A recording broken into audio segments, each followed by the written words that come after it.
Okay, Denny, a large group of young farmers from across Georgia recently had an opportunity to visit the nation's capital. The trip gave them the chance to learn how to make their voices heard on issues that affect their farms back home. Monitor's Mark Wildman traveled with the group and has this report. The individuals in this room represent a very small percentage of what it takes to keep America's food supply plentiful.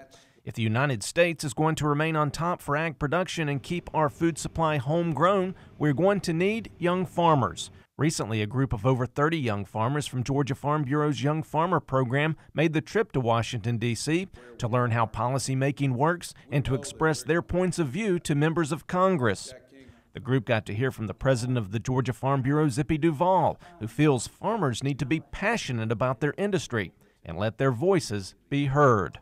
You know, I have trouble getting people my age or older passionate about things. But I shouldn't have any trouble getting y'all passionate. Every day when you go to work, you ought to think about how you're going to tell somebody else about how good agriculture is for them. We have got to make sure that our voice grows.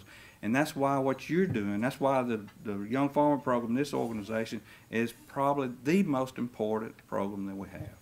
The producers that attended this year's trip are from all across Georgia and represent many different areas of ag.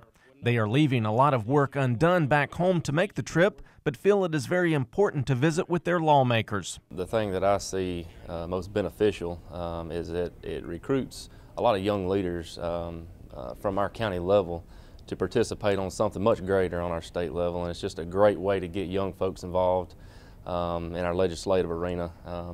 And it's just what a great way to get them all here together in one place here in our nation's capital.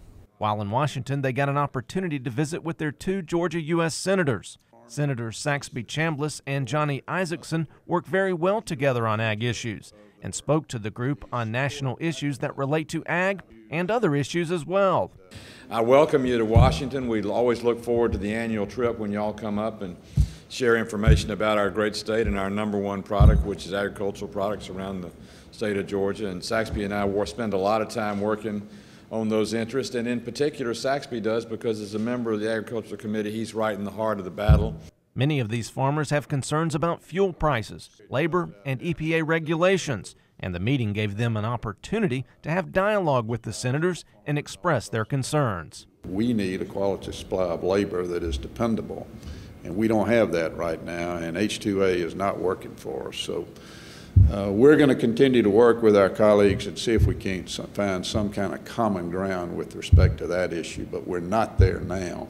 After that, the large group split out into smaller groups to meet with their U.S. congressmen. Those meetings gave the farmers a chance to meet the elected officials from their home districts and explain how important good farm policy is to them back home. So many times we have problems in the legislative arena that affect us on our farms, and so many times we just want to sit on that tractor and not do anything about it and stay inside our fences of our own farms. But this allows us the opportunity to get together and do something much greater and get together, come up to our capital and really address those issues that are facing us on a daily basis on our farms and in our rural communities and all about agriculture. The individuals that made up this year's delegation represent some of the future of Georgia agriculture, and giving them the experience to meet their representatives in Washington is a vital part in keeping agriculture's voice strong.